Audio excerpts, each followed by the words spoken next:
Tangan Gibran digandeng Megawati. Saya sudah kayak cucu. Momen Ketua Umum PDI Perjuangan Megawati gandeng tangan Gibran Rakabuming Raka jadi sorotan. Momen tersebut terjadi di sesi kedua resepsi Kaisang Pangarep dan Erina Gudono di Pura Mangkunegaran Solo, Jawa Tengah. Megawati datang didampingi putrinya yang merupakan Ketua DPR RI Puan Maharani.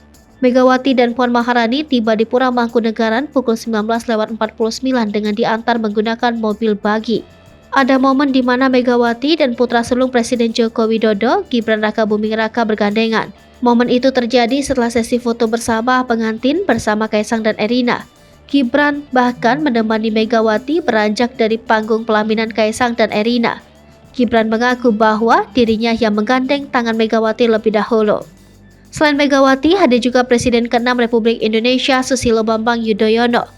SBY tiba di Pura Mangkunegaran sekira pukul 19.30. Ia didampingi Agus Harimurti Yudhoyono dan Anissa Pohan. Selain itu turut mendampingi sang ayah Edi Baskoro Yudhoyono dan Siti Rubi Alia Rajasa.